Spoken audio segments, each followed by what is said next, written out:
Bathroom के बाहर खड़ा दानियाल पानी की आवाज़ सुन रहा था और उसके चेहरे पर एक रहस्यमय मुस्कान थी। अचानक उसने एक सांप का छोटा सा बच्चा अंदर फेंका। शावर के नीचे खड़ी शहर की चीख पूरे गलियारे में गूंज उठी और वो घबराकर बाहर निकल आई। सामने दानियाल को देख वो जैसे जड़ हो गई। उसके तो बहमो गुमान में भी नहीं था कि हवेली का सरदार यहाँ तक आ जाएगा। वो जल्दी से तौलिया लपेट कर पीछे हटने लगी और गुस्से में बोली, लड़कियों के हॉस्टल में घुसकर ऐसी हरकत करते आपको शर्म आनी चाहिए। दानियाल ने ठंडे स्वर में जवाब दिया, बीबी से कैसी शर्म? वैसे भी तुम्हारी जैसी जिद्दी लड़कियों को समझाने का यही तरीका होता है। इतना कहकर उसने उसे अपने करीब खींचने की कोशिश की कि तभी उसका टॉवल तेजी से बजते अलार्म पर शहर की आंख एक झटके से खुली थी। वो एकदम बौखलाकर उठ बैठी। दिमाग सुन्न सा हो रहा था। नींद से जागने के कारण कुछ पल तक तो उसे सब कुछ खाली खाली सा नजर आया। आंखें मसलते हुए उसने कुछ गहरी सांसें लीं तो नज़र बेख्तियार दीवार पर लगी घड़ी पर जा ठहरी। 11 बज रहे थे। ओ मेरे खुदा, देर हो गई। वो तेजी से बिखरे बालों को समेट कर पीछे करती उठकर खड़ी हुई। पूरा कमरा खाली था। उसने साथ वाले बेड पर निगाह डाली। उसकी रूममेट नरमीन अपनी यूनिवर्सिटी जा चुकी थी।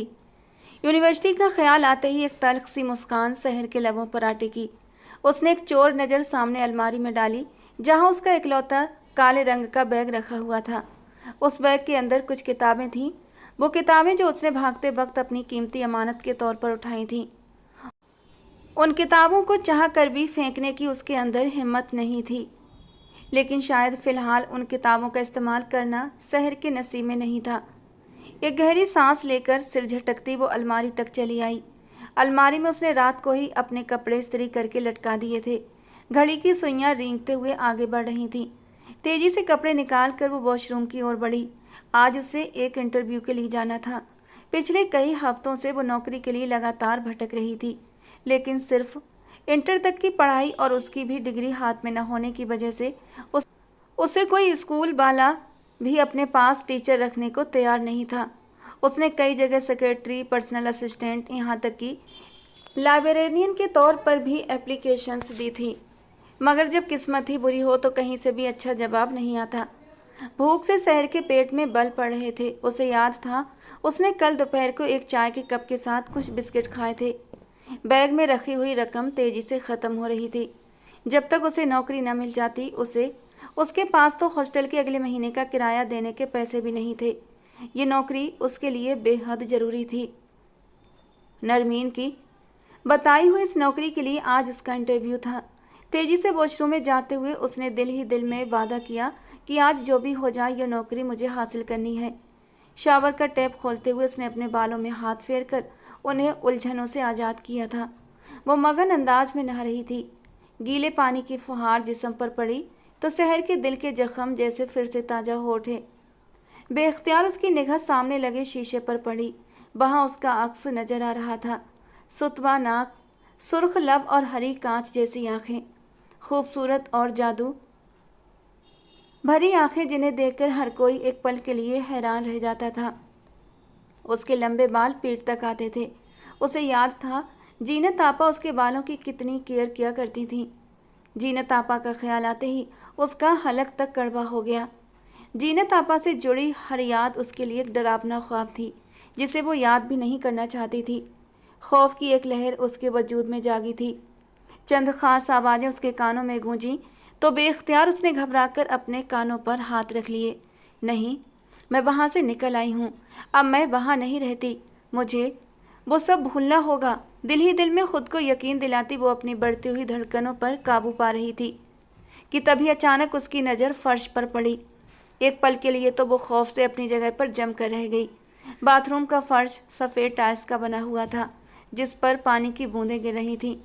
उसी पानी में शहर के पैरों के बिल्कुल पास एक काले रंग का छोटा सा सांप रेंग रहा था। शहर की रंगत सफ़ेद पड़ गई और अगले ही पल उसके लबों से एक दिल दहला देने वाली चीख निकली। वो उछल कर दीवार से जा लगी। एक पल को उसे अपनी सांस रुकती हुई महसूस हुई। उसे तो लगता था कि उसने अपनी 18 साल की ज़िंदगी में जो कुछ देखा है, जो तकलीफ़ और डर देखा है, उसके आगे अब उसे कोई चीज़ डरा नहीं सकती। लेकिन उसका ये ख्याल गलत था। फर्श पर रेंगता वो 10-11 सेंटीमीटर लंबा सांप का बच्चा उसे अपनी मौत जैसा लग रहा था। वो बुरी तरह होश गंवा बैठी थी। फरार की कोई सूरत नजर नहीं आ रही थी। और फिर अंधाधुंध हैंगर पर लटका हुआ टॉवल खींचते हुए उसने अपने आसपास लपेटा। बाहर कमरे में कोई नहीं होगा, उसे यकीन था। इसीलिए कांपते हाथों से बाथरूम का दरवाजा खोलकर वो एक ही झटके में बाथरूम से बाहर निकल आई थी। लेकिन अगले ही पल किसी मजबूत लोहे जैसे वजूद से टकराते ही उसके 14 तबक रोशन हो गए। कोई उसके बाथरूम के बाहर खड़ा था, बिल्कुल दरवाजे के सामने। और उसके बाहर निकलते ही घबराए हुए भीगे वजूद को उसने फौरन अपने दोनों बाजुओं में कैद कर लिया था। शहर के लबों से एक और चीख निकली। उसने घबराकर सिर उठाया और एक बार फिर पत्थर बनकर रह गई। उसकी आंखें बेयकीनी से फैलीं, होंठ जरा से खुले और उसमें से बेआवाज उसका नाम निकला, दानियाल। हाँ मेरी जान, सरदार दानियाल खान, मैं ही हूँ। मेरा नाम लेने से घबराओ मत। अपनी सियाह आंखें उस पर जमाए वो मुस्कुराते हुए कह रहा था। उसके बाल माथे पर बिखरे हुए थे। उसने हमेशा की तरह अपनी आस्तीनों को कोहनियों तक फोल्ड कर रखा था। काली शॉल को मफरल के से अंदाज में कंधों पर डाले वो हमेशा की तरह उतना ही खूबसूरत और बेहद रौबदार नजर आ रहा था कि एक नज़र में दुनिया जीत सकता था। और इस वक्त भी उसके खूबसूरत चेहरे पर जीत का एक गहरा एहसास छाया हुआ था। हाथ से निकलते हुए शिकार को घेर लेने पर जो खुशी शिकारी को होती है, वही खुशी दानियाल खान के चेहरे पर नजर आ रही थी। शहर का वजूद एकदम साकित हुआ पड़ा था और उसी पल उसे एहसास हुआ कि वो किस हाल में है। उसके मजबूत बाजुओं के हिसार में जकड़ी शहर ने खुद पर एक नज़र डाली तो उसका दिल चाहा कि शर्म से ज़मीन में गड़ जाए। टॉवल ने उसका आधा वजूद ही ढांप रखा था। गीले बाल कंधों, गर्दन और कमर से चिपके हुए थे। उसके वजूद में हल्का सा कंपन था। दानियाल खान मुस्कुराया। तुमसे कहा था ना, तुम मुझसे भागकर ज़्यादा दूर नहीं जा सकती, तो फिर ये फालतू कोशिशें क्यों की तुमने? उसके मुस्कुराते लब एकदम से भिज गए थे। आंखों में एक गुस्से भरी भावना उतर आई थी। शहर ने अपने कांपते हाथों से उसे दूर धकेलने की कोशिश की, मगर दानियाल खान ने अपनी गिरफ्त और भी मजबूत कर ली थी। शहर ने सख्ती से अपनी आंखें मींच लीं। वो हार चुकी थी। एक बार फिर वो उसके शिकंजे में थी।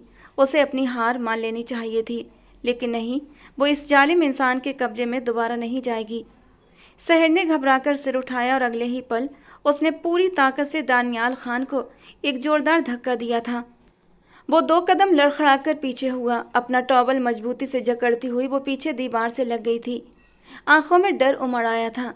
मैं तुम्हारे साथ नहीं जाऊंगी, उसने बेबसी की आखिरी हद पर पहुंचते हुए कहा था। ठंडे पड़ते वजूद के साथ उसकी टांगें भी कांप रही थीं। दानियाल खान पूरे आत्मविश्वास से मुस्कुराया। जाना तो तुम्हें पड़ेगा। तुम जानती हो कि तुम मेरी कौन हो। मेरे नाम के साथ तुम्हारा नाम जुड़ा है। मेरे नाम से तुम्हारी पहचान है।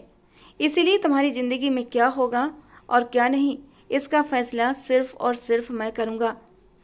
वो धीरे से 2 कदम चलते हुए बिल्कुल शहर के सामने आकर खड़ा हुआ। शहर ने टॉवल पर हाथों की पकड़ मजबूत की और सिर उठाकर उसे देखा। उसके होंठ भिजे हुए थे। चेहरे की मुस्कान गायब हो चुकी थी, लेकिन उसकी निगाहों में तपिश थी और ये तपिश शहर को अपने वजूद पर फैलती महसूस हो रही थी। वो गहरी निगाहों से उसका जायजा ले रहा था और तेजी से आगे बढ़कर उसने शहर के उखड़े कंधे पर हाथ रखा। वो कांप उठी। हाथ मत लगाओ मुझे, उसने मुश्किल से आंसुओं को रोकते हुए कहा था, मगर दानियाल खान ने उसके फरार होने के सारे रास्ते एकदम से बंद कर दिए थे। शहर को अपनी धड़कनें गुम होती महसूस हुईं। दानियाल खान की आंखों से छलकते जज्बात उसे अपने वजूद पर उतरते हुए महसूस हो रहे थे। उसकी भारी सांसें वो अपनी गर्दन और कंधों पर महसूस कर रही थी। वो उसके हाथों में जकड़े टॉवल को उसकी गिरफ्त से आज़ाद कर रहा था। शहर को अब अपनी सांसें बंद होती महसूस हुईं। वो जानती थी अब भागने का कोई रास्ता नहीं बचा था। वो सरदार दानियाल खान था, जिसकी गिरफ्त से एक बार तो वो बच निकली थी, लेकिन अब दूसरी बार वो जानती थी कि अब नहीं। उसकी लोहे जैसी पकड़ से शहर को सिर्फ और सिर्फ उसकी रूह बाहर निकल सकती थी, उसका जिंदा वजूद नहीं। सख्ती से दोनों आंखें मींच कर वो फूट फूट कर रोने लगी थी। उसे इस हॉस्टल में आए आज 20 दिन हो चुके थे, लेकिन इस हॉस्टल से पहले वो कहाँ थी? जब शहर अपनी पिछली ज़िंदगी पर नज़र डालती तो वो कांप जाती थी। वो दानियाल को हमेशा से नहीं जानती थी। उसके जानने वालों की लिस्ट में वैसे भी कुछ ही गिने चुने ही नाम होते थे। कॉलेज के कुछ दोस्त, जिनसे सिर्फ रस्मी सलाम दुआ होती थी। उसके हुस्न को देखकर कॉलेज के कई लड़कों ने उसकी तरफ दोस्ती का हाथ बढ़ाया था, उसकी तरफ झुकने की कोशिश की थी। कई एक ने तो चुपके चुपके तोहफे भी दिए थे, मगर शहर एक पत्थर जैसे चेहरे के साथ हर चीज लौटा देती। उसने ये तोहफे रखकर करना भी क्या था? वो जानती थी उसकी जिंदगी एक काला दाग है, और जिसने भी उसके चमकते हुस्न और वजूद के पीछे छिपा हुआ काला दाग देख लिया तो लोग खुद ब खुद उससे दूर भाग जाएंगे। कॉलेज का आखिरी दिन ख़त्म हुआ तो वो खामोशी से अपना बैग कंधे पर डालकर बाहर निकल आई। सफ़ेद यूनिफॉर्म में, बालों को ढीली सी पौनी में बांधे, उसके चेहरे पर उदासी छाई हुई थी। जहाँ लड़के लड़कियाँ एक दूसरे से दोबारा मिलने का वादा कर रहे थे, वो खामोशी से आंखों में आई नमी को छुपाते हुए गाड़ी में आ बैठी थी। कहाँ जाना है बीबी जी? ड्राइवर ने पूछा। शहर के होठों पर एक तल्ख मुस्कान आई। घर चलो। उसने ये लफ्ज़ घर जिस तकलीफ से अदा किया था, ये सिर्फ वही जानती थी। गाड़ी मुंबई की सड़कों पर दौड़ने लगी। न जाने कितनी देर गुजर गई थी। शहर ने तकलीफ से अपनी आंखें बंद करके सिर सीट की बैक से टिका दिया। उसकी ज़िंदगी में जो एक रोशन दरवाज़ा था, आज वो भी बंद हो गया था, क्योंकि उसे पता था जीनत आपा ने उसे कड़े शब्दों में कह रखा था, बस 12वीं तक पढ़ना है तुमने, 18 साल की उम्र हो जाएगी। यही तो सुनहरी दौर होता है औरत की ज़िंदगी का, इसे ऐसे ही बर्बाद नहीं होने दूंगी। जीनत आपा की आवाज़ शहर के जहन में उभरी तो उसने बेचैनी से अपनी आंखें खोल लीं। वही जीनत आपा जिनकी एक्सरे करती निगाहों से वो हमेशा डरी रहती थी, लेकिन अब वो बचकर कहाँ जाती। रोज़ 5 घंटे जब वो कॉलेज में गुजारती थी तो वही उसे जिंदा रहने की ताकत देते थे, लेकिन आज से वो भी सब खत्म हो जाएगा। शहर की आंखों से 2 आंसू टूटकर बाहर निकले जो उसके सफ़ेद दुपट्टे में खो गए। घर आ गया बीबी जी? ड्राइवर की बात पर वो धीमे कदमों से नीचे उतर आई थी। ये घर शहर के एक बहुत पॉश इलाके में था, एक बड़ा सा शानदार घर जिसके गैराज में 2 गाड़ियां खड़ी हुई थीं। हर सहूलत, हर ऐशो आराम इस घर में मौजूद था। शहर गहरी सांस लेते हुए गाड़ी से उतरकर अंदर चली आई। उसके कदमों में थकावट साफ झलक रही थी। आ गई मेरी बेटी। इस पढ़ाई ने तो बिल्कुल ही रंगत झुलसा कर रख दी है। ऐसा हसीन चेहरा था, देखो हर वक्त कैसे बुझा बुझा सा रहता है। जीनत आपा ने अपने हीरे की अंगूठी उंगली में घुमाते हुए शहर का जायजा लिया। वो होंठ भींच कर रह गई। शुक्र है ये पढ़ाई का बोझ खत्म हुआ। मैं तो तुम्हारे समूहे कॉलेज से तंग आ गई थी, लेकिन आज तुम्हारी शर्त भी खत्म हो गई। तुमने कहा था ना, बस 12वीं तक पढ़ने की इजाज़त दे दो, उसके बाद जो मैं चाहूँगी तुम वही करोगी। जीनत आपा की प्यार भरी आवाज़ के आखिर में सख्ती उतर आई। शहर ने सिर उठाकर देखा। 55 साल की उस औरत के चेहरे पर लालच धमकी क्या कुछ नहीं था। शहर ने बेबसी से सिर झुका लिया। समंदर में रहकर मगरमच्छ से बैर वो नहीं पाल सकती थी। वो जानती थी अब उसकी ज़िंदगी में वही होगा जो जीनत आपा चाहेंगी। धीरे से सिर हिलाते हुए वो बैग कंधे पर डालकर अपने कमरे तक चली आई। बराबर वाले कमरे से रेशम अभी सोकर जागी थी। फ़ोन पर किसी से बात करते हुए वो हंस हंस कर आज रात का वक्त दे रही थी और शहर सुलग उठी।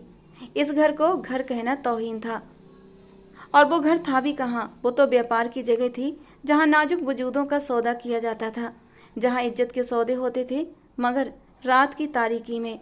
शहर की बदकिस्मती ये थी कि उसका संबंध भी इसी डरावनी जगह से था।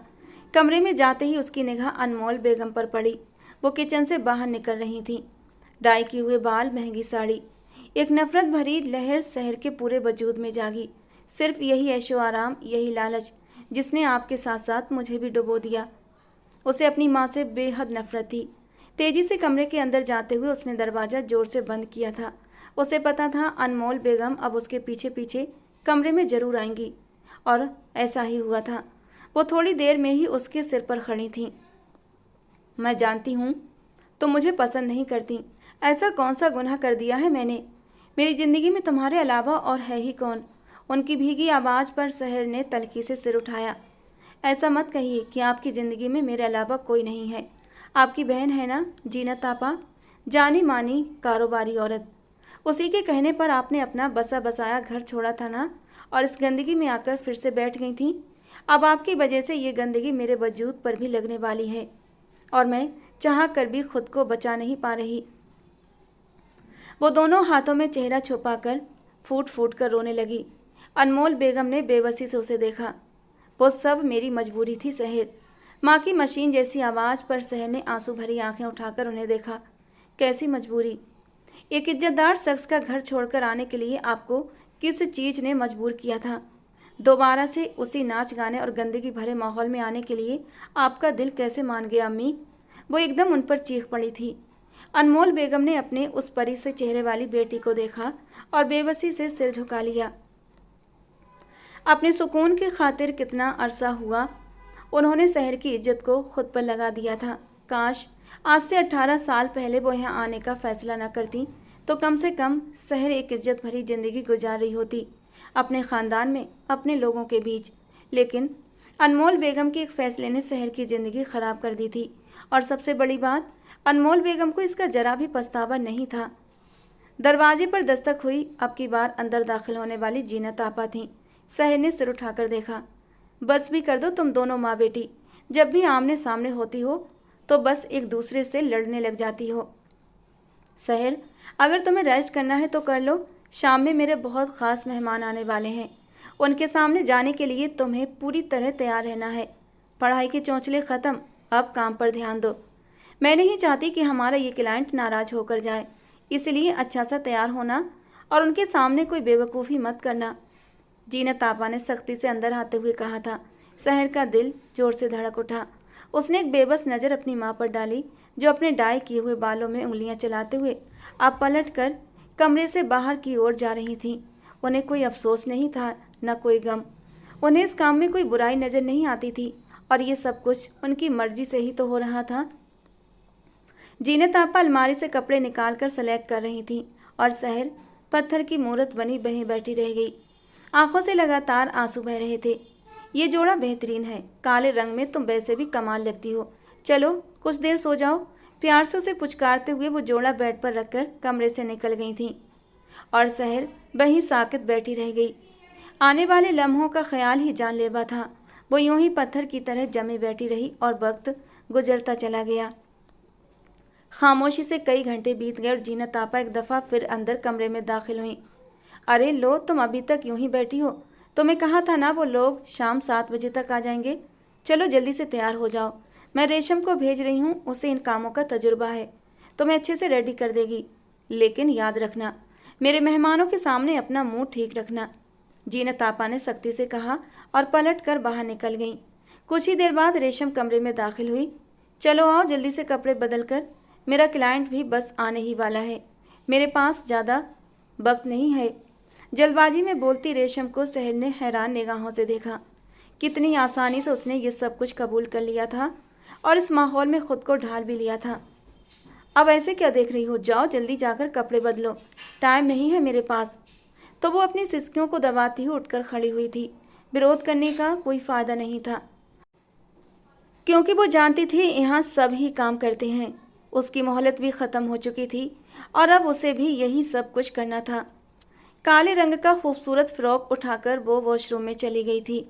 जब चेंज करके निकली तो उसके लंबे बाल कंधे पर बिखरे हुए थे। रेशम के हाथों में अच्छी खासी महारत थी। उसने उसके बालों को खूबसूरत हेयर स्टाइल में चेंज कर दिया। चेहरे पर खूबसूरती से किया गया मेकअप देखकर शहर अपना अक्स देखती रह गई। आज तो तुम्हारा क्लाइंट मुंह मांगी कीमत भी दे देगा। तुम इतनी हसीन जो लग रही हो, रेशम ने हंसकर कहा और मेज पर रखे फूलों के गजरे उसके हाथों में पहना दिए।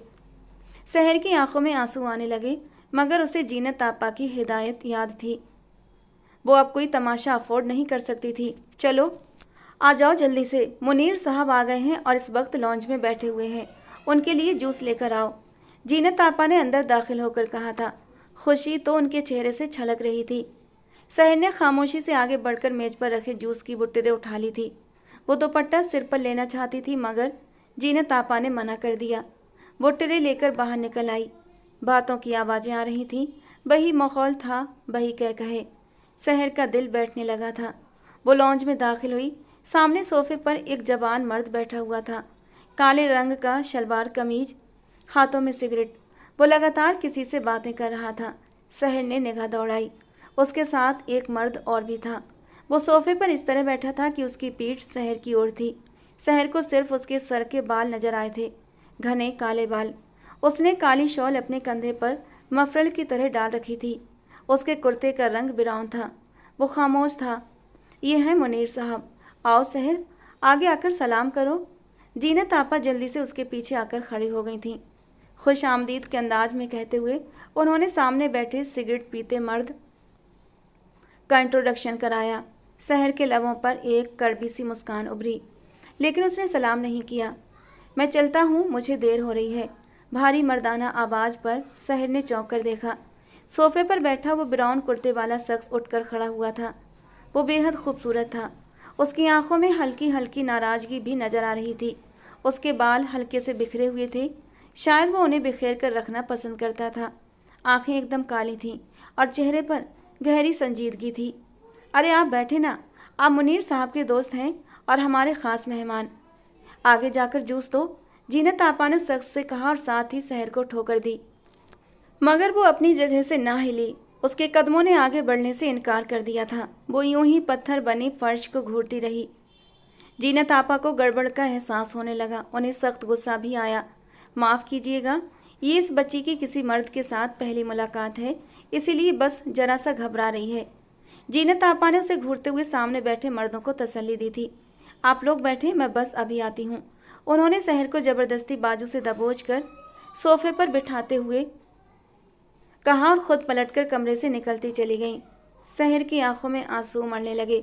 सामने बैठे दोनों मर्दों की निगाहें उसे खुद पर गड़ती हुई महसूस हो रही थीं। मैं यहाँ और नहीं ठहर सकता। तुमने कहा था तुम्हें यहाँ कुछ काम है। मुझे ऐसे काम पसंद नहीं। डील में रकम की जो बात हुई है उसमें कोई कमी नहीं होगी। मुझे इस तरह के लालच देना बंद करो।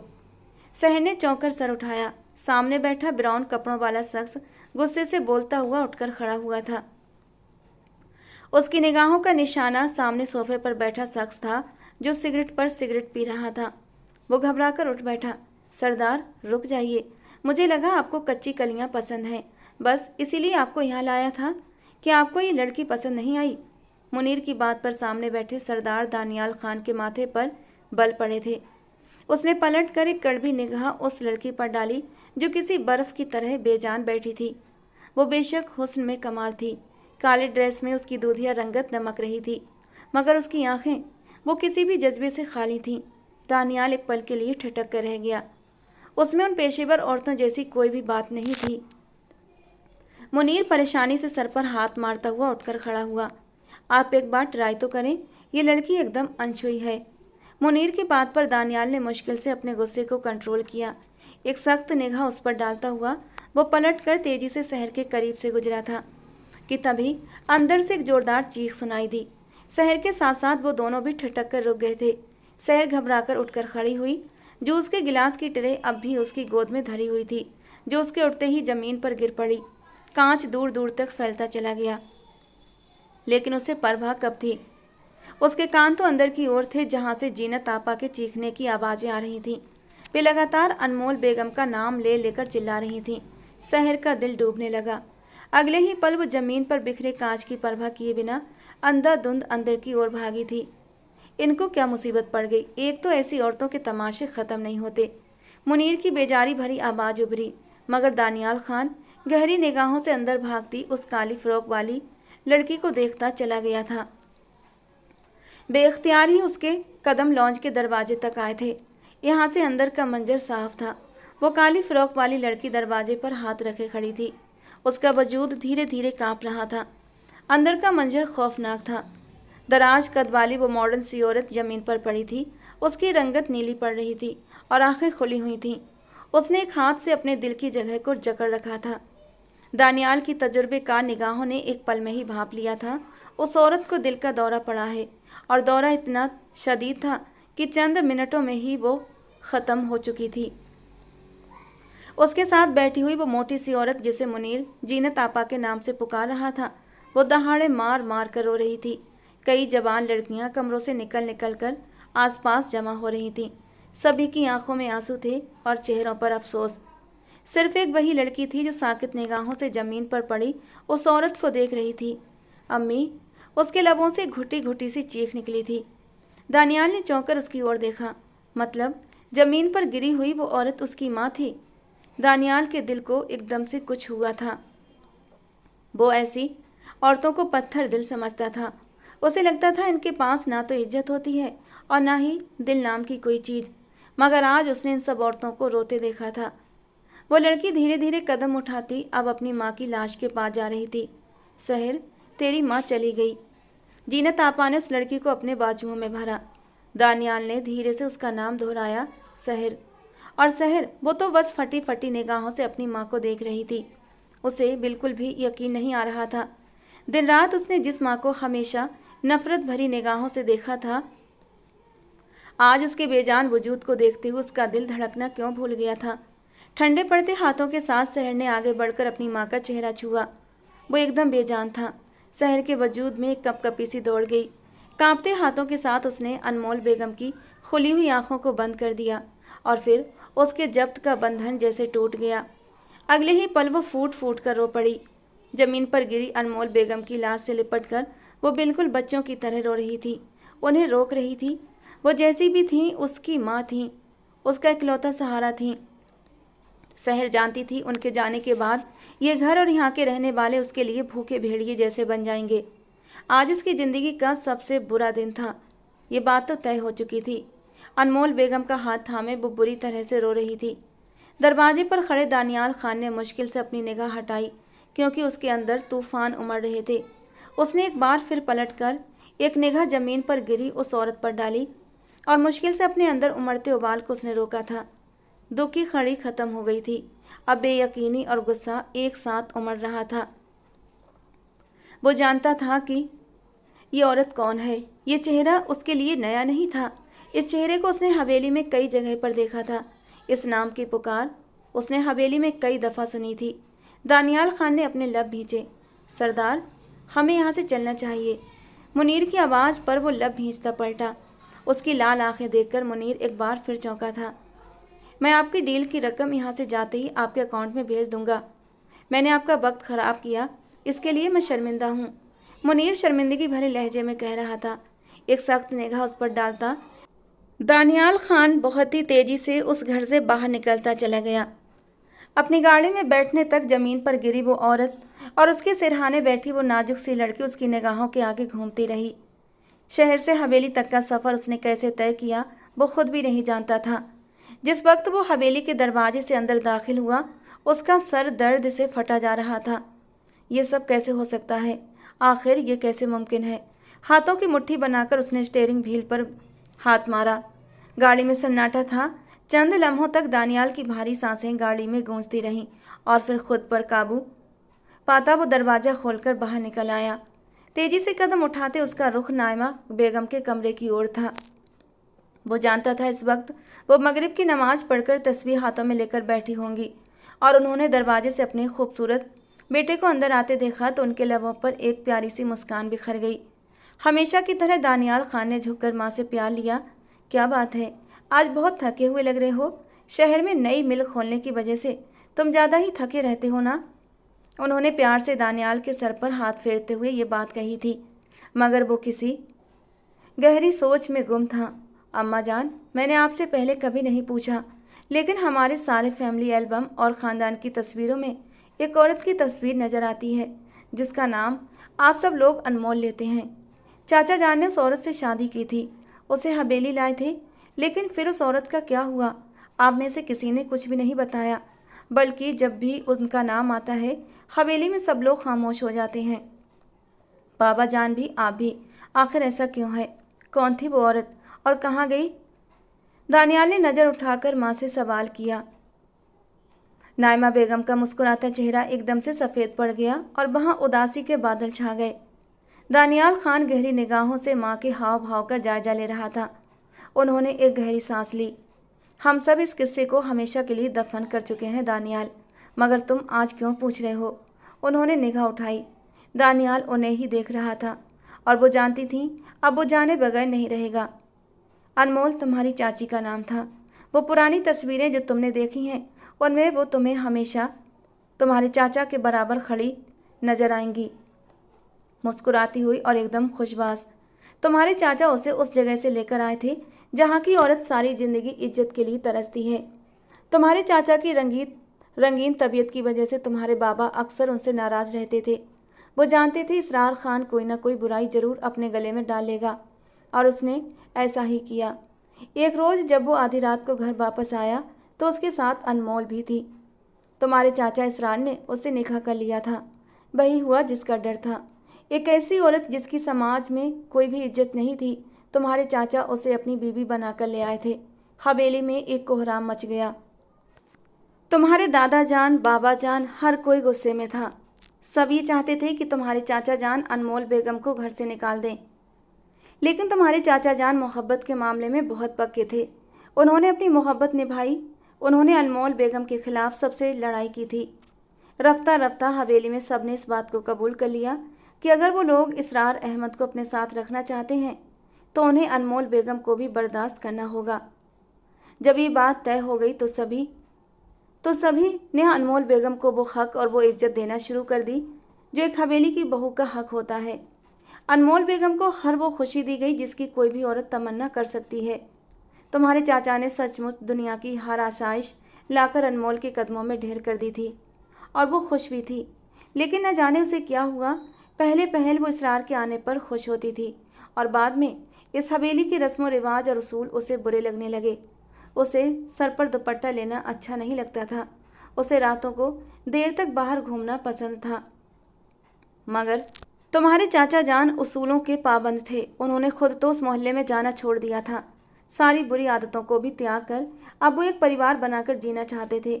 मगर अनमोल, वो जहाँ से आई थी वहाँ रातों में ही तो रोशनी होती थी। अनमोल को ये रूटीन समझ नहीं आई। उसे हवेली और हवेली के लोग चुभने लगे थे। वो इज्जत, वो मोहब्बत जो हवेली के अंदर हर इंसान ने उसे दी, वो अनमोल को रास नहीं आई, बल्कि उसे अपनी बही दिन रात अपनी ओर खींचने लगे। जहाँ वो आज़ादी से सांस लेती थी, जहाँ उसके अपने रिश्तेदार रहते थे। इसरार को उसकी बदलती तबीयत का अंदाज़ा था। इसरार ने उसे बहुत समझाया, मगर उनके झगड़े इतने बढ़ गए कि दादा जान उनकी लड़ाई झगड़ों को देखकर बीमार होकर इस दुनिया से ही रुखसत हो गए, और फिर उनके बाद तुम्हारी दादी जान भी। मगर अनमोल को तो जैसे दुनिया की कोई चीज़ रोक नहीं सकती थी। इसरार उसकी ख्वाहिशें पूरी करते करते थक चुका था। शायद वो उसे छोड़ भी देता अगर उसे ये न पता चलता कि अनमोल माँ बनने वाली है। इसरार की खुशियों का कोई ठिकाना नहीं था। उसने एक बार फिर अपनी मोहब्बत अनमोल पर निछावर करना शुरू कर दी थी। वो 9 महीने अनमोल ने जैसे किसी सूली पर लटकते हुए गुजारे। वो हवेली में किसी से बात नहीं करती थी। उसे ये हवेली और उसके दरो दीवार कैद खाना लगते थे। और वो दिन जब उसने उस नन्ही सी परी को जन्म दिया, उसकी बहन जीनत उससे मिलने के लिए आई थी। इसरार ने यह सोचकर दोनों बहनों को मिलने से मना नहीं किया कि शायद अनमोल यहीं पर अपने घर वालों से मिलकर अपने घर लौटने की ख्वाहिश को छोड़ देगी। इसरार नहीं चाहता था कि वो वापस उस मोहल्ले में जाकर अपने रिश्तेदारों से मिले, मगर अनमोल तो न जाने क्या सोचकर बैठी थी। अस्पताल से इसरार किसी काम से घर गया था, और जब वापस आया तो वहाँ अनमोल और बच्ची का नामो निशान भी नहीं था। पूरे अस्पताल में ढूंढ ढूंढ कर देख लिया, मगर कहीं भी ना अनमोल थी और ना उसकी 2 दिन की बेटी। इसरार सदमे से एकदम पागल होने वाला था। उसने दुनिया का कोई कोना नहीं छोड़ा जहाँ अनमोल को तलाश ना किया हो, मगर न जाने अनमोल को ज़मीन निगल गई थी या फिर आसमान। इसरार के होशो हवास जवाब देने लगे थे। बीबी की जुदाई और उसका धोखा इतना शर्मनाक था कि उसने लोगों से मिलना जुलना और उठना बैठना छोड़ दिया। उसने एक बदनाम मोहल्ले की औरत को इज्जत दी, मोहब्बत दी, उसे ज़िंदगी की हर आसाइश दी, लेकिन वो सब चीज़ें उसके मुंह पर मार कर वापस उन्हीं लोगों में चली गई, और साथ में उसकी बेटी भी ले गई जो सिर्फ 2 दिन की थी। ये ताना इसरार को जीते जी ख़त्म कर गया। यही वजह है कि इतने बरस गुजर जाने के बाद भी अनमोल का जब भी कोई नाम लेता है तो इस हवेली के दरो दीवार कांप जाते हैं। उस औरत ने इस हवेली को बहुत दुख दिए हैं। अम्मा जान की आवाज़ अब आंसुओं में डूबी हुई थी। दानियाल खान वैसे ही लब भींचे माँ को देखता रहा। लेकिन तुम क्यों पूछ रहे हो? उन्होंने एकदम सर उठाकर कहा, और वो जो सब्र की इंतहाओं पर था एकाएक अपनी जगह से उठकर खड़ा हुआ। कुछ नहीं अम्मा जान। नामे सर हिलाते हुए वो तेजी से माँ के कमरे से बाहर निकल आया था। उसके अंदर ज्वार भाटे उठ रहे थे। इस हवेली के लोग अनमोल बेगम से नफरत करते थे, लेकिन अब उस नफरत का कोई फ़ायदा नहीं था। वो जानता था वो औरत आज इस दुनिया से जा चुकी है, लेकिन उसके सिरहाने बैठी वो काली फ्रॉक पहने लड़की जिसकी आंखें आंसुओं से भीगी हुई थीं, वो उसकी बेटी थी। दानियाल के दिलो दिमाग में आंधियां सी चलने लगीं। माफ़ करना बेटा, इस लड़की की आज मर्दों से पहली मुलाकात है, इसलिए इतना झिझक रही है। जीनत आपा की आवाज़ उसके कान में गूंजी तो एक झटके से उसने अपनी आंखें खोली थीं। वो पाकीज़ा थी, एकदम साफ सुथरी उजली किरण की तरह। उस पर आज तक किसी मर्द की गंदी नज़र नहीं पड़ी थी। उसे याद था मुनीर ने कैसे आंख मारकर उसे बताया था कि वो एकदम अनछुई लड़की है। ऐसा माल तो किस्मत वालों को ही मिलता है। उसने मुनीर की खवास्ती हंसी भी याद की थी। वो एक झटके से कमरे का दरवाज़ा खोलकर बाहर निकल आया। उसे अपने अंदर आग भड़कती हुई महसूस हो रही थी। वो उसकी कजन थी, हवेली का खून, हवेली की इज्जत।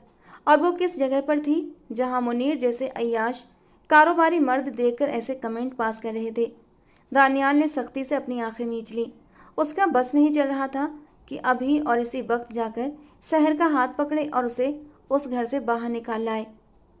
मगर वो ये भी अच्छे से जानता था कि आज उसकी माँ का इंतकाल हुआ है। वो आज उसे वहाँ से बाहर नहीं लेकर जा सकता था। वो पूरी तरह से टूटी हुई थी। दानियाल खान के अंदर बेचैनी भरने लगी। उसे खुद भी समझ नहीं आ रहा था कि आखिर वो ऐसा क्यों सोच रहा है। वो लड़की जिसे उसने आज पहली बार देखा था, उसकी इज्जत और सलामती के लिए वो इतना परेशान क्यों था। इन सारे सवालों के जवाब में उसके अंदर गहरी खामोशी थी। सिर्फ एक ही दिन था, सिर्फ एक दिल ही था जो एक अलग ही लय पर धड़क रहा था। आंखों के सामने बार बार वो काली फ्रॉक वाली उदास लड़की आ रही थी जो अपनी माँ की लाश के पास बैठी फूट फूट कर रो रही थी। वो सिर्फ एक दिन सब्र कर सका था। अगली रात तक उसका सब्र जवाब दे चुका था। गाड़ी की चाबी उठाए वो घर से बाहर निकल आया। उसके सफ़ेद शलवार कमीज पर सिलवटें थीं, मगर वो अब और इंतजार नहीं कर सकता था। बाहर आसमान गुलाबी हो रहा था। शाम रात में ढलने वाली थी जब वो आंधी तूफान की तरह उस घर के सामने जा पहुंचा। और उसकी उम्मीद के बिल्कुल मुताबिक घर की रौनकें फिर से बहाल हो चुकी थीं। एक जहर भरी मुस्कान उसके लबों पर फैल गई। अपने ऐशो आराम की खातिर अपनी बहन को उसके बसे बसाए घर से निकालने वाली औरत ने उसकी मौत के बाद एक दिन भी सब्र नहीं किया था। माथे पर बल डाले अपने गुस्से को मुश्किल से काबू करते हुए जब वो सीढ़ियाँ चढ़कर ऊपर आया, सामने लॉन्ज में महंगे कपड़ों में सजे दो मर्द बैठे थे और उनके साथ जीनत आपा भी। उनके चेहरों पर कल वाली सोगवारी का नामो निशान भी नहीं था। चमकती हुई साड़ी पहने, मेकअप से लबरेज चेहरा लिए, वो हमेशा की तरह मर्दों से कोई डील कर रही थी। हमें ज़्यादा बातें करनी नहीं हैं, ये लो अपने पैसे और ये बताओ लड़की किधर है। उनमें से एक शख्स उठकर खड़ा हुआ था। जीनत आपा ने लपक कर पैसों की मोटी सी गड्डी उठाई। ये पैसे कम हैं, लड़की को आज से पहले किसी ने नहीं छुआ, रकम बढ़ाओ। जीनत आपा के अंदाज में लालच उतर आया था और दानियाल खान का खून खौल उठा। वो जानता था ये बात शहर के बारे में हो रही है। एक लम्हा भी देर किए बिना वो सीधा जीनत आपा के सिर पर जा खड़ा हुआ। वो जो पैसे गिनने में मगन थी, एकदम सर उठाकर उसे देखने लगी। उसके खूबसूरत सरापे को देखकर जीनत आपा की आंखों में एक लम्हे के लिए डर उभरा। इस लड़की के लिए हमारी डील हो चुकी थी, तो फिर दूसरे लोगों से पैसे लेने की क्या ज़रूरत है। जेब से चेकबुक निकालकर जीनत आपा के सामने पटकते हुए उसने सीधा उसकी आंखों में आंखें डालकर कहा था। जीनत आपा के चेहरे पर चमक लहराई। सामने खड़े दोनों मर्द गुस्से से तिलमिला रहे थे, मगर दानियाल खान की मजबूत गठीली बाहों को देखकर उनमें लड़ाई की हिम्मत पैदा न हुई। खामोशी से अपनी रकम उठाकर वो लोग बाहर निकलते चले गए। जीनत आपा मुस्कुराती हुई उठी। हाँ हाँ, क्यों नहीं, उस पर मेरी मर्जी की रकम लिख दो और साइन भी कर दो, तो शहर तुम्हारी, मुझे भला क्या इतराज हो सकता है। वो मुस्कुराते हुए कह रही थी। एक नफरत भरी निगाह उसके सरापे पर डालते हुए दानियाल खान ने नीचे झुककर एक बड़ी रकम लिखी। दस्तखत करते हुए चेक उसके सामने टेबल पर रखकर उसने सिर्फ इशारे से शहर के कमरे का पूछा था और जवाब में जीनत आपा ने उसे कमरा बता दिया। वो लंबे लंबे कदम भरता सीधा उसके कमरे के सामने आकर खड़ा हुआ। गहरी सांस लेते हुए उसने लॉक घुमाया। अंदर हल्का हल्का अंधेरा था। हल्की हल्की सिसकियां भी कमरे में गूंज रही थीं। दानियाल खान ने निगाह उठाकर देखा। तैयारी पूरी की गई थी। पूरा कमरा गुलाब और मोगरे के फूलों से महक रहा था। वो सामने ही बैठी थी, सुर्ख रंग की एक महीन सी साड़ी में। उसे सर से पांव तक सजा संवार कर वहाँ बिठाया गया था। वो धीरे धीरे कदम उठाता हुआ ऐन उसके सामने जाकर खड़ा हुआ। वो खिड़की के सामने खड़ी थी। दानियाल खान को उसे रोता देखकर कुछ हुआ था। वो आज पहले से भी ज़्यादा हसीन लग रही थी। दानियाल खान को सामने खड़ा देखकर उसने एक नफरत भरी निगाह उसकी तरफ डाली। जितनी जालिम मेरी खाला है उससे कहीं ज़्यादा जालिम तुम मर्द हो। मेरी माँ को मरे आज दूसरा दिन है, कम से कम उसका स्वयं तो कर लेने देते, मगर तुम लोगों की हवस की कोई हद नहीं होती। उसके होंठों से नफरत में डूबे जुमले निकले थे। दानियाल अपनी जगह साकित रह गया। कर लेना स्वयं, लेकिन इस गंदगी में बैठकर नहीं, उस जगह जहाँ से तुम ताल्लुक़ रखती हो। चलो मेरे साथ, सख्त लहजे में कहते हुए उसने शहर का हाथ थामा था। वो एक पल के लिए साकित रह गई, मगर वो उसकी निगाहों और तासुरात की परवाह किए बिना उसे हाथ से पकड़कर घसीटता हुआ बाहर ले आया था। कहाँ लेकर जा रहे हो मुझे? कौन हो तुम? वो एकदम घबराकर चिल्लाई थी। दानियाल ने हाथ में पकड़ा उसका हाथ सर्द पड़ता महसूस किया। वहीं लेकर जा रहा हूँ जहाँ से तुम्हारी माँ एक अरसा पहले तुम्हें निकाल कर लाई थी, मगर याद रखो मैं दानियाल खान हूँ। मेरी इज्जत और मेरी हवेली की लड़की ऐसे गंदे माहौल में नहीं रह सकती। पलटकर दो टूक अंदाज में दानियाल ने उसे कहा था। उसके चेहरे पर जर्दी छा गई। हवेली, ये लफ्ज़ उसने अपनी माँ से कई बार सुना था। वही हवेली जहाँ के लोग उसकी माँ के खून के प्यासे थे, और यकीनन अब उसके भी उसने अपना हाथ खींचना चाहा, मगर सामने फौलादी ताकत रखने वाला शख्स था जो उसे घसीटते हुए बाहर निकला था। जहाँ जीनत आपा उन्हें देखकर हड़बड़ाकर उठकर खड़ी हुई थी। एक लफ्ज़ बोले बिना वापस अपनी जगह पर बैठ जाओ, वरना मैं तुम्हें पाताल में भी जिंदा रहने के काबिल नहीं छोड़ूंगा। अनमोल चाची को तो तुम बहकाकर वापस ले आई थी, लेकिन अगर आज के बाद शहर की तरफ निगाह उठाकर भी देखा तो तुम्हारे इस पूरे घर को आग लगा दूंगा, समझी? उंगली उठाकर जीनत की आंखों में आंखें डालता उसने साफ साफ और खूंखार अंदाज में कहा था। जीनत आपा एकदम साकित रह गई। मलाल उनकी आंखों में छलकता हुआ साफ नजर आ रहा था। वो उसके अंदाज से ही पहचान गई थी कि वो दानियाल खान ही हो सकता है, उसी हवेली का वारिस जहाँ से एक बार वो चालाकी से अपनी बहन को निकाल लाई थी। हाथ मलते हुए वो शहर को उसके साथ जाता हुआ देख रही थी, लेकिन कुछ कर नहीं सकती थी। और शहर वो किसी बेजान वजूद की तरह उसके साथ घसीटती चली जा रही थी। जब उसने हवेली के सामने गाड़ी रोकी तो वो सिसक पड़ी। मुझे जाने दो, मैं किसी हवेली से संबंध नहीं रखती। मेरी माँ मर चुकी है, मुझ पर तुम लोगों का कोई हक नहीं, वो जोर से चिल्लाई थी। जवाब में दानियाल ने पलटकर एक सख्त निगाह उस पर डाली। मैं यहाँ तुम्हारी बातें सुनने के लिए नहीं लाया, चलो अंदर। उसको बाजू से पकड़कर गाड़ी से घसीटकर नीचे उतार लाया था। हवेली के सारे ही मुलाजिमों ने दानियाल खान को हैरत से उस लड़की को घसीटकर अपने साथ अंदर लाते देखा। नाइमा बेगम लॉन्ज में ही बैठी थी जब उन्हें दानियाल दिखाई दिया। उनकी आंखें एकदम बेयकीनी से फैल गईं। ये लड़की कौन है? उन्होंने हैरत से पूछा। उनकी निगाहें शहर के सरापे पर फिसल रही थीं, जो महीन सी साड़ी में अपने वजूद को छुपाने की नाकाम कोशिश कर रही थी। उसके चेहरे पर घबराहट और आंखों में आंसू थे। ये अनमोल चाची की बेटी है, वही बेटी जिसे वो यहाँ से लेकर भाग गई थी, लेकिन अब इसे मैं वापस ले आया हूँ। इसे कमरे में लेकर जाएं, इसके ये कपड़े भी चेंज करें और कोई ढंग के कपड़े दें। आधे घंटे में मेरा और इसका निकाह है। हवेली की इज्जत हवेली में ही रहनी चाहिए, कहीं बाहर नहीं। चबा चबा कर कहते हुए उसने मुड़कर शहर पर एक पथरीली निगाह डाली। शहर ने एक झटके से सर उठाया। निगाह वो बेख्तियार 2 कदम पीछे हटी थी, और वही हाल नाइमा बेगम का भी था। उनके सर पर तो जैसे कोई बम फटा था। उसी बदकिरदार औरत की बेटी को ले आए, वो भी निकाह करने के लिए। जैसा उसकी माँ ने किया था वैसा ही ये भी करेगी। ये नहीं हो सकता। नाइमा बेगम की आवाज़ में नफरत भरी हुई थी। शहर ने सर उठाकर उनकी ओर देखा।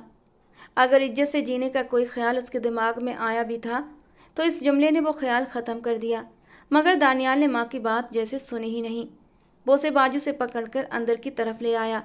एक कमरे का दरवाज़ा खोलते हुए उसने शहर को लगभग अंदर धकेला था। यहाँ से बाहर निकलने का सोचना भी मत। उसको उसकी बेयकीन निगाहों में झांकते हुए उसने उंगली उठाकर कहा और दरवाज़ा बंद करके पलट आया। पता नहीं वो किस बात से इतना ज़्यादा खौफजदा था। वो उसे अब हाथ से जाने देना नहीं चाहता था, वो उसे खोना नहीं चाहता था। और आधे घंटे बाद वो नाइमा बेगम की बेहद नापसंदगी और नाराज़गी के बावजूद उससे निकाह कर चुका था। शहर का हाथ निकाहनामे पर दस्तखत करते वक्त जोर से कांपा था। वो दुल्हन के रूप में तो थी, लेकिन उसे पता नहीं था कि आज उसका निकाह भी हो जाएगा। दोनों हाथों में चेहरा छुपाए वो फूट फूट कर रोने लगी। उसे पता था दानियाल खान ने उसके साथ क्या सलूक करना है। वो उससे अपनी माँ के घर से भागने का बदला लेगा।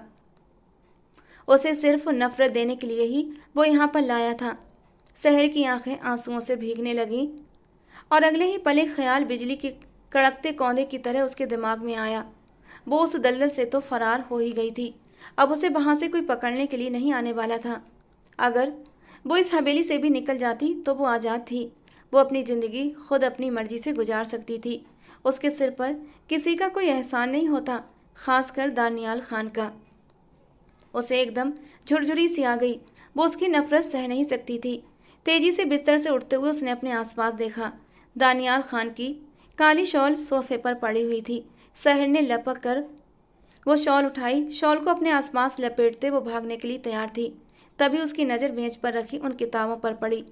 वो यूनिवर्सिटी की किताबें थीं, शायद दानियाल खान की पुरानी किताबें। शहर के अंदर उसकी पुरानी हसरत जागी। वो लपक कर अलमारी तक गई। अलमारी खोलते ही उसने सामने एक बैग नजर आया। तेजी से बैग उठाते उसने सफरी बैग में वो किताबें ठूस लीं। अलमारी में ही लटकती दानियाल खान की टी शर्ट और ट्राउजर उठाकर वो जल्दी जल्दी अपने कपड़े भी बदलने लगी। वो अब उस दुल्हन वाले ड्रेस में इस घर से भागकर नहीं जा सकती थी।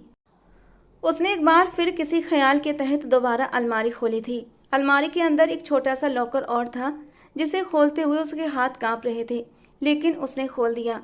उस लॉकर में नोटों की कई गड्डियां रखी हुई थीं। उसने कांपते हाथों से 2 गड्डियां उठाईं और बैग में डाल लीं। कुछ ही लम्हों में वो ढीली टी शर्ट और ट्राउजर में थी। काली शॉल को उसने अपने इर्द गिर्द लपेटा हुआ था। बैग को कंधे पर डालते हुए वो अगले ही पल पिछले हिस्से में खुलने वाली खिड़की से बाहर की ओर कूद गई थी। उसका सांस बहुत तेजी से चल रहा था, दिल भी जोरों से धड़क रहा था, लेकिन अपनी इज्जत और अपनी जान उसे प्यारी थी। उसकी खुशकिस्मती थी कि हवेली के पिछले हिस्से में उसे कोई नहीं मिला। वो तेजी से दौड़ते हुए पिछले दरवाजे से बाहर रोड पर निकल आई। एक लोकल ट्रांसपोर्ट में बैठते शहर पहुंचते उसे कई घंटे गुजर गए थे। शुक्र था उसके पास हवेली से चुराई गई वो रकम मौजूद थी। बाद के सारे मामलात उसने कैसे तय किए वो कुछ नहीं जानती थी। बस दिमाग में एक ही बात थी, उसे इस हवेली से दूर जाना था। उसे अपने हर उस रिश्ते से दूर जाना था जो उसे कभी भी पलटकर उसके अतीत की याद दिला सकता था। वो नफरत से जीना नहीं चाहती थी। वो सांस लेना चाहती थी, पढ़ना चाहती थी। बैग में रखी किताबों की मौजूदगी महसूस करते उसके लबों पर एक मुस्कान बिखर गई। एक गर्ल्स हॉस्टल के सामने रिक्शा रुकवाते वो अंदर चली गई। ये हॉस्टल महंगा था, मगर शहर के पास और कोई चारा नहीं था।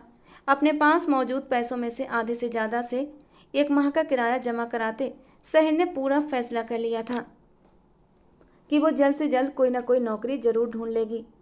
लेकिन उसे नहीं पता था कि दानियाल खान जिससे वो भागती फिर रही है, वो उसे ढूंढता हुआ यहाँ तक आ पहुँचेगा। उसकी हल्की सी सिसकी दानियाल खान के कानों में पड़ी तो वो जो बेबाकियों की इंतहा पर था एकदम रुक गया। गहरी सांस लेकर उसने खुद को संभाला था। धीरे से उसको छोड़ते हुए वो एकदम पीछे हटा। एक गहरी नज़र उसके गुलाबी पड़ते चेहरे पर डालता दानियाल खान वॉशरूम की तरफ बढ़ गया था। अंदर से उसका लिबास लाकर शहर की तरफ बढ़ाते दानियाल ने अपना रुख दूसरी तरफ कर लिया। इजी हो जाओ और ये ड्रेस पहन लो, मैं तुम्हें अब और ज़्यादा परेशान नहीं करूँगा। उसकी बात पर शहर ने भीगी नज़रें उठाकर उसकी ओर देखा था। वो सारे मालिकाना हक रखते हुए भी खामोशी से पीछे हटकर खड़ा हो गया था, जबकि शहर वो तो उसके सामने बिल्कुल बेबस थी। कांपते हाथों से जल्दी से उसने अपना ड्रेस उसके हाथ से झपट लिया था। ये चंद जोड़े उसे नरमीन ने ही तो दिए थे। दानियाल खान अपना रुख दीवार की तरफ मोड़े लम्हा लम्हा गिन गिन कर गुजार रहा था। धड़कते दिल को संभालना उसके लिए मुश्किल हो रहा था, लेकिन वो खुद पर जब्त की खड़ा था। वो मुड़ा तो वो कपड़े पहन चुकी थी। दानियाल खान को उस पर से नजरें हटाना मुश्किल हुआ था। हर रंग जैसे बना ही उसके लिए था। मैं तुम्हें परेशान नहीं करना चाहता था, मगर मुझे समझ नहीं आता कि तुम मुझसे भाग क्यों रही हो। लेकिन शायद ये तुम्हारा अपना पर्सनल फैसला है, बिल्कुल उसी तरह जैसे तुम्हारी माँ ने हवेली छोड़ने का फैसला किया था। उसके लहजे में एक तलखी उतर आई थी। शहर ने घबरा कर निगाह उठाई। वो उसे उसकी माँ से क्यों तुलना दे रहा था? कहीं वो भी उसे किरदार की कच्ची तो नहीं समझता? इस सोच ने उसे अंदर तक हिलाकर रख दिया था।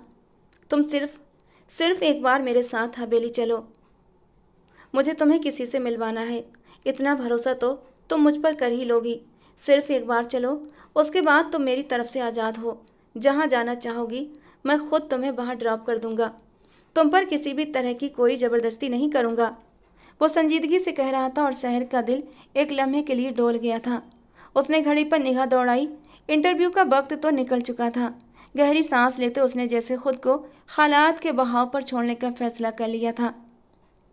वो उससे भाग नहीं सकती थी।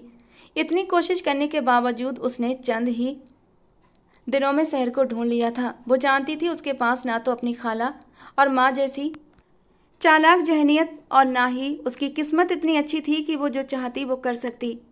खामोशी से दुपट्टा अपने सिर पर ओढ़ते उसने दानियाल खान को साथ चलने का इशारा दे दिया। वो चंद सांसों तक उसे गहरी निगाहों से देखता रहा और फिर पलटकर कमरे से बाहर निकल गया था। आओ मेरे साथ।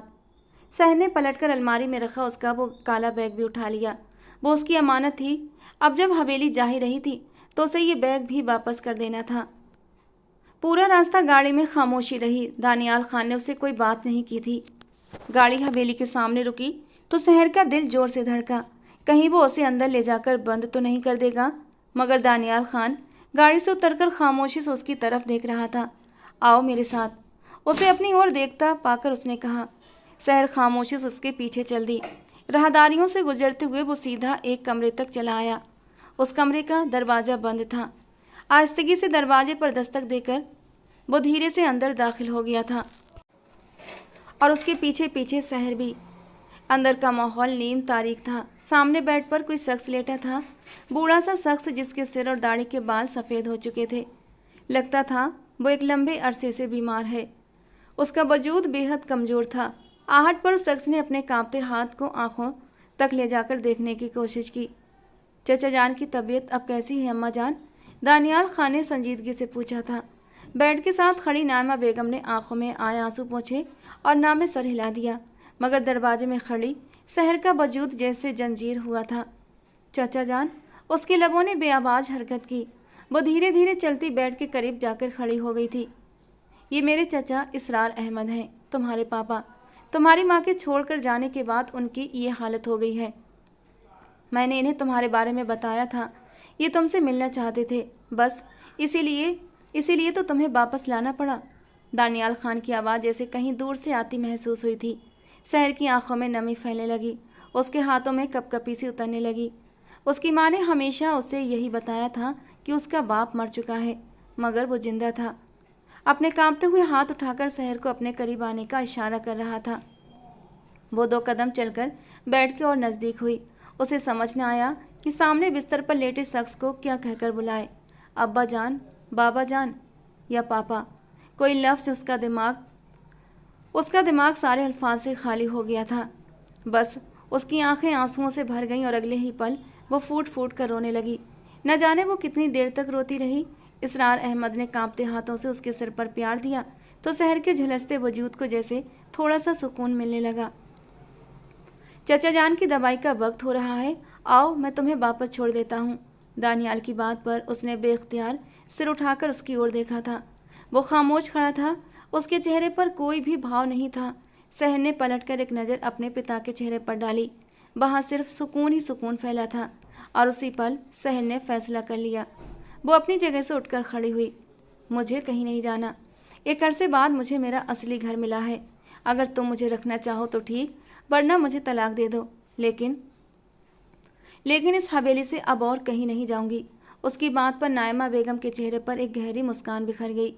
कुछ दूरी पर खड़े दानियाल खान भी हैरान हुआ था और फिर एकदम अपने होठों को भींच लिया। मैं जरा खाने को देख लूँ, नायमा बेगम जल्दी से कहती कमरे से निकल गई। दानियाल ने गहरी सांस ली और आगे बढ़कर शहर का हाथ थाम लिया। अगर तुम ये सब कुछ इसलिए कह रही हो कि कहीं तुम्हारे बाबा जान को कोई तकलीफ ना हो तो भूल जाओ इस बात को। यहाँ उनका ख्याल रखने वालों की कोई कमी नहीं है। अगर तुम चाहो तो मैं तलाक के पेपर्स बनवा देता हूँ। उसने न जाने किस दर्द से ये बात कही थी। एक पल के लिए शहर का दिल जोर से धड़का। उसने एक घायल सी नज़र दानियाल खान पर डाली। पहले मैं आना नहीं चाहती थी तो ज़बरदस्ती ले आए, आप जाना नहीं चाहती तो ज़बरदस्ती निकालना चाहते हैं। क्या आपका बस यही एक काम है? सामने वाले को हमेशा टॉर्चर करते रहना। दानियाल की आंखें हैरानी से फैलीं, फिर उसके लब बेख्तियार मुस्कुरा दिए। उसे शहर की शिकायत अच्छी लगी थी। उसने बेख्तियार अपने दोनों हाथ उठाए, जैसे माफ़ी मांग रहा हो। जो हुक्म सरकार का। अब तुम नहीं जाना चाहती तो फिर मेरे कमरे में आने की तैयारी करो। वैसे भी निकाह तो हो ही चुका है, सिर्फ रुखसती की रस्म बाकी है। उसकी आवाज़ में शोखी झलक रही थी। उसकी निगाहों की मानी खेजी भांप कर वो बेख्तियार 2 कदम पीछे हटी थी, मगर अब उसके लबों पर एक प्यारी सी मुस्कान फैली हुई थी। और उसी रात वो नामा बेगम के शादी के लहंगे में लिपटी दुल्हन बनी उसके कमरे में मौजूद थी। वो कमरे में दाखिल हुआ तो वो हाथ में मौजूद कंगन से खेल रही थी। ये कंगन तुम्हें किसने दिए? ये तो दानियाल की बात अधूरी रह गई। वो मुस्कुराई। अम्मी जान की हैं, वो हवेली से जाते वक्त यहाँ उतार कर रख गई थी, है ना?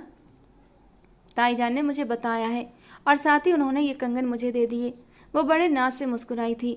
दानियाल की मुस्कान गहरी हुई। बस, तो फिर अगर ये कंगन ले लिए हैं तो मुँह दिखाई के तोहफे की ज़रूरत नहीं है ना?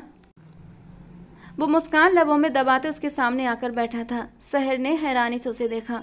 पूरे गांव के सरदार हैं आप, इतने अमीर, और बीवी को एक तोहफा देते वक्त भाव-ताव कर रहे हैं। उसकी बात पर वो दिल खोलकर हंसा था और आहिस्ता से जेब से एक लाल मखमली डिब्बी निकालकर उसने शहर के सामने रखी। तोहफे की क्या बात करती हो? मैं तो खुद पूरा का पूरा तुम्हारा हूँ, चाहो तो आजमा कर देख लो। वो धीरे से उसकी ओर झुका था और शहर के गाल एकदम लाल पड़ गए, लेकिन अब की बार उसके लबों पर एक प्यारी सी मुस्कान थी। उसने सरदार दानियाल खान को दिल से कबूल जो कर लिया था। वो अपने घर लौट आई थी, जहाँ से अब वो दोबारा कहीं और जाना नहीं चाहती थी। रात की चुप्पी में हर चीज़ ठहरी हुई थी। बस दीवार की घड़ी की टिक टिक और दिलों की धड़कनें चल रही थीं। कमरे में धीमी रोशनी थी। पर्दे खिड़की से आ रही ठंडी हवा से हल्के हल्के उड़ रहे थे। तुम जाकर फ्रेश हो जाओ, फिर हम ढेर सारी बातें करेंगे। वो धीरे से उसके हाथों को अपने होठों से छूते हुए बोला था, और वो अपना लहंगा संभालती हुई एक आरामदायक नाइटी लेकर बाथरूम में चली आई थी। गीले बालों को तौलिए से पोंछते हुए जब उसकी नज़र आईने में पड़ी तो उसने देखा दानियाल चुपचाप बेड की बैग से टेक लगाए उसे देख रहा था। इतनी देर से क्या देख रहे हो? शहर ने मुस्कुराकर पूछा। हर दिन तुमको यूं ही देखने का मन है। दानियाल की आवाज़ में खुमारी थी। वो हेयर ब्रश रखते हुए उसके बराबर में आकर बैठ गई और दानियाल ने उसे अपने साथ लगा लिया। वादा करो, अब कभी भी मुझे छोड़कर नहीं जाओगी। वादा। उसने दानियाल का हाथ अपने हाथों में थाम लिया था। वो भला अब कहाँ इस प्यार भरे घर को छोड़कर जाना चाहती थी, जहाँ पर इज्जत थी, मान था, अपनों का प्यार था। वो दोनों जब बातें कर ही रहे थे तभी अचानक तेज बारिश की आवाज़ खिड़की से टकराई। शहर एकदम चौंकी, खिड़की की ओर देखा और हंसकर बोली, बारिश कितनी जोरों की हो रही है ना?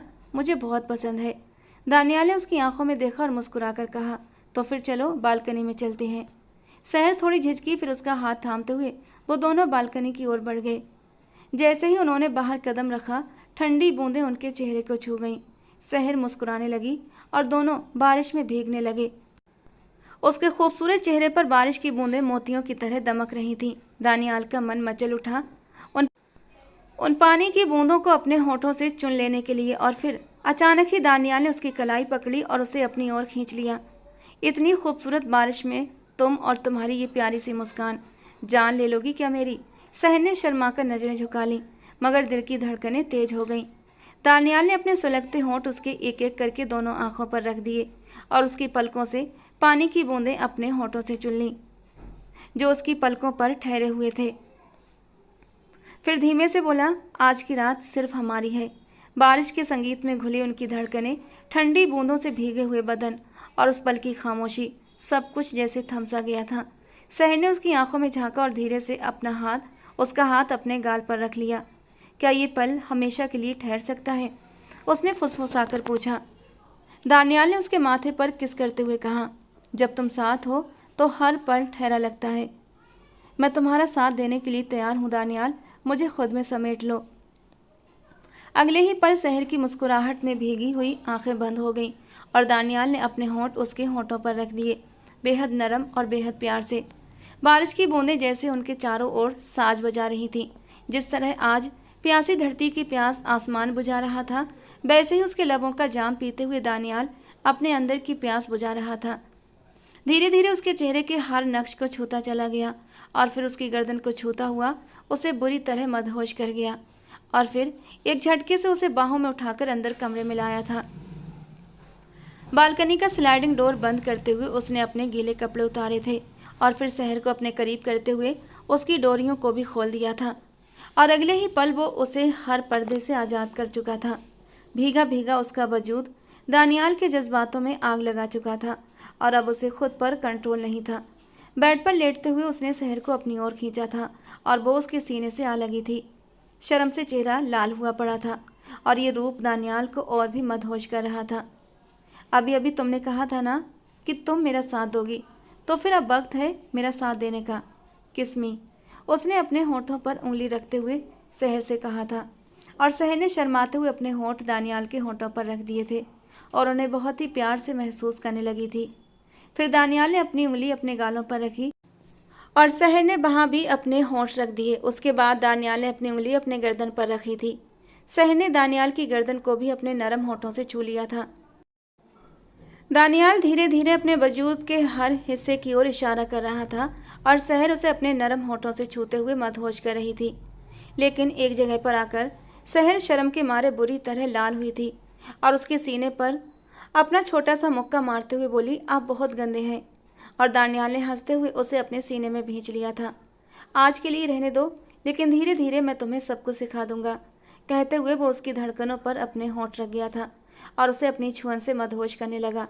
और शहर उसकी संगत में बहुत खुश थी, बल्कि उसे अपनी किस्मत पर यकीन नहीं हो रहा था कि उस गंदगी भरे दलदल से निकलकर वो एक प्यार भरी और इज्जत की छाँव में आ गई थी और उस रात की बारिश उनकी मोहब्बत की पहली गवाह बन गई थी। तो दोस्तों, आज की हमारी कहानी आपको कैसी लगी कमेंट बॉक्स में ज़रूर बताना। पसंद आई हो तो प्लीज़ लाइक करना। रोज़ एक नई और रोमांटिक कहानी के लिए हमारे चैनल से जुड़े रहना। मिलते हैं दोस्तों अगली किसी नई और रोमांटिक कहानी के साथ।